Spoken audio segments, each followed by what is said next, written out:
So, video games are once again coming to the forefront of the conversation in regards to certain national tragedies that have occurred and have occurred in the past. And this is a conversation that keeps coming up, keeps happening, and I'm going to do my best to try to talk about it in a way that's as informative as possible and not, try to play cutesy with the wording and whatnot, but also stay within YouTube regulations so that they don't decide to just shadow ban this video and no one sees it anyway. But essentially what happened is Robert F. Kennedy Jr., Secretary of Health and Human Services in the United States, has put out a statement. He is directing the National Institute of Health to look into the link between video games and gun violence in America, as particularly video games and mass shootings. This is not a new conversation to be had. This is since the 1997 Columbine massacre, and probably before that. I'm willing to bet if you look really deep, you'd probably see before that video games have been blamed for people with mental illness committing horrible crimes against their fellow man. And at the very least in this case, what I will say is RFK Jr. in his statement said, I got it right up here, that a number of sources could be being looked at, including the use of unspecified psychiatric drugs, social media, and video games. I'm trying to think of how to best target this. I've been thinking about how to target this video since yesterday. The number one thing I have to say is, one, mental illness is the cause of mass shootings. Mental illness is the cause of these events where someone does something this horrible against a bunch of innocent people because there is something wrong in their brain. Video games are not the cause of it. Video games are an easy cop-out. This has happened since video games have existed. People have been looking for an excuse to blame them for bad things happening. My kid's acting up, it's video games. I can't find a job, I'm too obsessed with video games. My kid is obsessed with the video games and now he's performing poorly in school, so let's sue Microsoft. I did a video on that. The big problem I have with this is the fact that, one, it's just an easy cop-out. It is something being blamed because of correlation, not causation. In my mind, at the very least, I'm not an expert, but in my mind, at the very least, this is correlation, not causation, where these people happen to be playing video games a lot. So now the video games are the easy cop-out to blame it, because otherwise, if we weren't blaming the video games, we would have to be blaming the state of healthcare and mental health care in America. We'd have to be blaming the situations that we put people in, especially young people in, who have trouble getting ahead and start to break down mentally and start to get to a point where they are willing to do these horrible things because they're just looking for an out. They're just looking to be done a lot of times, or because they've been pushed to a point where they are just broken. They are broken people. And rather than look at the ways we can prevent these from happening by improving our mental health care system, by giving more ready access to mental health care, to therapists, to psychiatrists, to make it so that it's to the medication that they might need, to make it so that it's not such a financial burden or for a lot of people, a hill they can't get over in order to get treatment. They instead want to look at the easy out of video games are violent sometimes. Some video games are violent. I mean, this is Power with Gun or Pokemon with guns.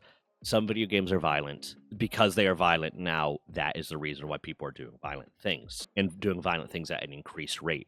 One of the things that I'll say probably is the increased rate of seeing more violent crimes is higher population as well. But that's tangent, so I'm not really going to go into that because I didn't really do the research into making that statement. When you provide an easy out like this, all it does is stop the problem from getting solved. All it is going to do is stop them from looking even more at what the actual causes of these things might be and actually treating those causes. And now instead they're going to be like, okay, well, we'll put regulations on video games and we'll say it's to protect the children, and we'll pat ourselves on the back because now these kids can't get access to video games, and that'll solve this problem. And to me, that is more dangerous. Now, it's nowhere near the level of the tragedies that are being discussed here, but I'll say in my personal life, I've talked about it in a previous video, in my personal life, when I was 8 going into 9, I don't remember the exact day that it turned over, but it was over the summer that I turned 9. My family moved from Maryland to Pennsylvania. My dad changed my dad was in the military, and he got stationed in Northern Maryland or Pennsylvania, wherever. I don't remember what his duty station was. But we moved to Pennsylvania because he PCS'd. Almost immediately afterwards, he got deployed to Iraq. Me and my brother began acting out. Me and my brother began misbehaving a little bit, you know, being snarky with my mom and not listening and you know, being crappy kids. If you just heard what I just said about we just moved to a brand new state and had no friends because we were new to the area and we moved over the summer, so we didn't even get to meet people in school yet, and our dad deployed to war, where we were very frequently like worried, pretty much in a constant state of worry that any moment we'd get a call or someone would show up at our door and say that our dad had died. You would assume that our behavior was because of that. But when my mom took us to a child therapist, a child psychologist, a child whatever, a social worker, whatever his job was, I don't remember. I know I didn't like him because he had weird masks on the wall and he refused to take them down even though they made me uncomfortable. That child therapist, that social worker, that psychologist, whatever his job was, whatever his role was, tried to tell my mother, after we had a meeting with me and my mother and my brother, tried to tell my mother that the reason we were acting out wasn't because our dad was at war, wasn't because we were the new kids and didn't have any friends, wasn't because our entire life moved from one place to another place and we were young, stupid kids. It was because of video games. And because of that easy out was given, because there wasn't any level of having to like work, and this isn't to deride my mom anyway, I love my mom, she tried her best. She was doing what she could with the information she was given. But because of that easy out, we didn't start focusing therapy sessions on the actual issue, on trying to deal with the stress of being the new kids in school in a new area with no friends while our father was deployed or any of that. We didn't focus the remedial efforts, any of the at-home stuff, on trying to find ways to make us more comfortable with that, to talk about us, because I was 9, my brother was 13. We were both very young, to talk about those things and try to figure it out. We had our video games taken away because that was the solution that was given. That was the easy out. That was the easy thing that they can point to and say, oh, well, clearly it's the video games. And that didn't help things, because one of the points I'm trying to make here, and part of the reason I told this story, the video games were a way that we had a little bit of escapism. A way that we can distract ourselves and relax and enjoy ourselves and not think about everything that was going on and try to feel better. And it was taken away from us because of a knee-jerk reaction that says, oh, video games violent, video games bad, let's take video games, that way no more violence, no more bad. And that's kind of similar to what I'm seeing here, and also the correlation causation effect I'm talking about. What I think is happening, and I'm not an expert, at least in a lot of the cases, you're always going to get outliers in anything. What I think is happening is not video games are causing an increase in violent crime. What I think is happening is that, one, more people are playing video games. Video games are becoming more and more popular. So the likelihood of being able to link video games to crime is easy, because it's more likely that you can see someone that committed a crime, ask them if they played video games, and they're probably going to say yes. They probably played video games. Also, people that have strong mental illnesses, people that are feeling isolated, people that are feeling alone, people that, if you were to draw up a profile of the most likely people to commit these sort of mass shootings, these sort of major violent crimes, it's people that are isolated, alone, mentally ill, that don't have a social network, that don't have a support network that will be able to help them through some of these dark thoughts or get them there, and probably don't have access to healthcare readily, are more likely to dive into video games, because it's a form of escapism.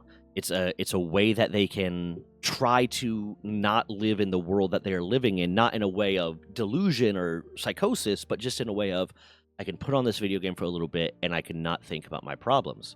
So those people are more likely to play video games, but that does not mean video games are the cause of what they are doing. Video games are just tangential to it. They might be playing video games more because of the other issues, not because of that. So video games are not causing that kind of thing. So having the Secretary of Health and Human Services say that video games might be the problem, I think is damaging, because that means it gives lawmakers, it gives society, it gives everyone an easy out that they can say, yeah, especially all these old heads, all these people that are, 40, 50, 60, 70 years old, about 40 years old isn't much older than me anymore. Goddamn, I'm old. These older people that maybe didn't grow up with video games and maybe just, oh my God, it's the new scary invention kind of thing. To say, yeah, let's regulate video games, let's get rid of video games, and let's not solve this problem because we got rid of video games. We regulated video games. We put higher age ratings on them, or we regulated what can be put in video games. We regulated freedom of expression because our knee-jerk reaction is to do that, and then it doesn't solve the problem. And one, I have a problem with that as a gamer and just as an American with the fact that I don't want them regulating those things just because especially since I don't think it's going to be effective at all. If I thought regulating video games was going to fix the issue or have a major impact to help the issue and to make it easier and better, then I would be for it, because ultimately video games are not a necessity, and I would much rather I'd much rather at least have a little bit more regulation on video games and maybe higher age ratings and whatnot if it means a lot more people are going to be safe, kind of thing. But I don't think that's going to happen. I don't think that's the issue at all. I think it's easy out, and I think it diverts from the issue and will stop the actual issue from being solved, which is the state of mental health care in the United States. Because Robert F. Kennedy here, Robert F. Kennedy Jr., straight up says, where is it? This is not happening in other countries, pointing out the sharp rise in mass shootings since the 1990s. This is not happening in other countries. Other countries have video games. A lot of my audience is not American. What other countries also tend to have is some sort of universal health care and access to psychiatric treatment and access to therapists and access to the tools that they might need to recover and heal themselves from the underlying mental issues and treat the underlying mental issues that might lead down this path that some people are falling down of mass shootings and just eventual psychosis or whatever you want to call it that's causing these events to happen. So other places have video games. Other countries, what I'm getting at here is other countries have video games, but other countries don't have the rise in mass shootings. Other countries have ready access to video games. Other countries don't have the rise in mass shootings. He said it himself, but he's still putting it there as one of the options of it could be this, because he's using correlation, not causation, which is something you learn about day one of going into any scientific program in college. And to his credit, at the very least, I will say this.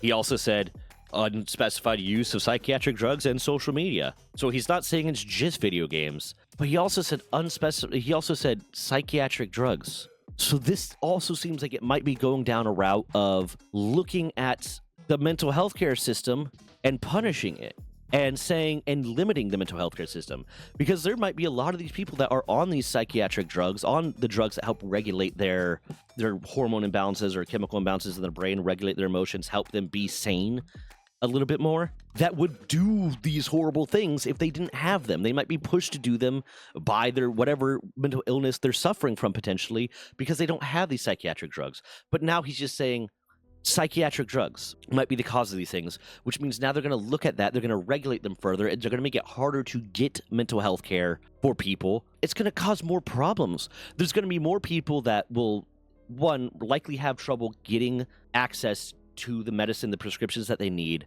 that even without them might never, ever, ever do anything bad.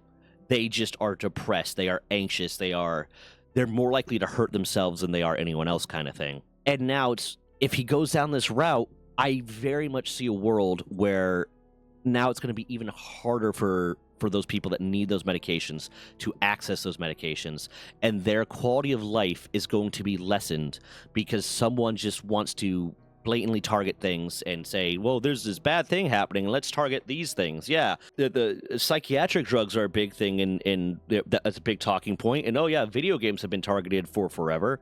And by the way, before video games, it was the Satanic Panic, and D&D was targeted. D&D was the target of ire and being blamed for a lot of the behaviors and bad behaviors of kids and crimes and stuff that was happening, because now it's not. Video games weren't really there, and video games weren't really popular, and the worst they had maybe at the time was the Galaga or whatever, these arcade games that weren't really graphic in any way. And then Mortal Kombat for a while there was being blamed for a lot of bad crap. But it was a Satanic Panic. They said, oh, D&D is the cause of this. It's like there's a subset of society that wants to blame everything else but society, everything else but the actual causes, the actual things that would, and it's wild.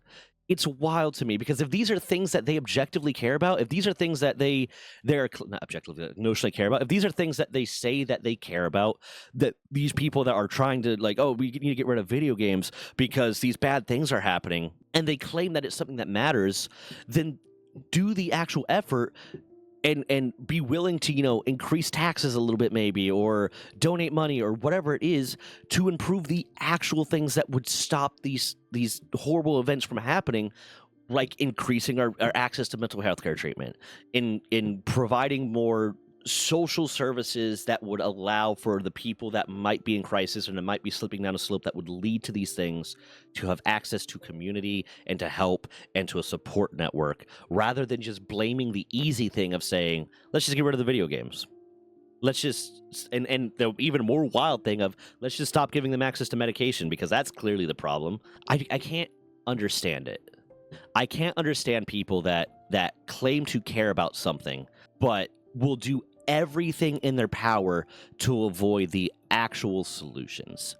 And the only one of these things, if he's saying, I'll give RFK Jr.'s thing. If he is saying psychiatric drugs in the terms of like illegal, hallucinogenic, mind-altering kind of drugs, then like, okay, maybe, but that's just, let's, okay, sure, that I could see that, but I don't think that's what he's saying, especially as the Secretary of Health and Human Services in the United States. I think he's talking about, Zoloft and Adderall and Abilify and all these other medications that he probably saw the ads for them, and it had all this list of all these possible side effects, which they kind of have to put all the side effects, little inside baseball here. If one of the people in the study that they were doing to get it clinically approved, or like, approved for, public use, has a side effect, they have to list it as a side effect just in case, to cover their own ass, kind of thing. But he probably saw this list of side effects, and it's like, ooh, yeah, no, those are bad. Those are causing these horrible things, rather than doing, actual research or actually, giving a shit. And just, it's an easy out for him. It's a way he can get an easy political win, is what I think it is. The only one I think that he's might be right on is like social media, because of the cesspit that social media has become. It can create an echo chamber for people that are having bad thoughts and having, evil intentions, where you're going to get a lot of people online that is like, oh, yeah, it'd be funny if I said he should do it, or it'd be funny if I bullied him. And so you're going to get the echo chamber of people that are like encouraging bad behavior because they just think it's funny and they don't realize there should be consequences for it. And then the isolation that it can sometimes cause, and the otherization that can sometimes cause because of things like cyberbullying, or because of the fact that it does create this weird parasocial relationship with a lot of people. But also I'm of the belief that those parasocial relationships, especially with like content creators and stuff like that, can sometimes cause increased feelings of isolation because it's not real, kind of thing. So I'll give them that. Like, social media, maybe. I don't know what you're going to do about it, because how about we don't regulate free speech? How about we allow people to talk? How about we don't take down social media networks just because there's a subset of people on them that are bad?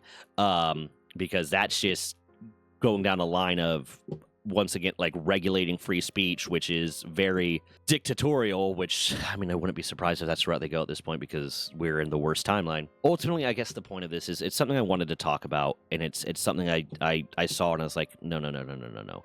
Don't blame video games and not blame the lack of access to mental health care for people, the lack of access to support networks, to treatment, to what they need, and then also blame the psychiatric drugs that, if they had ready access to, if these people that are committing these horrible crimes had ready access to, they might not have done them.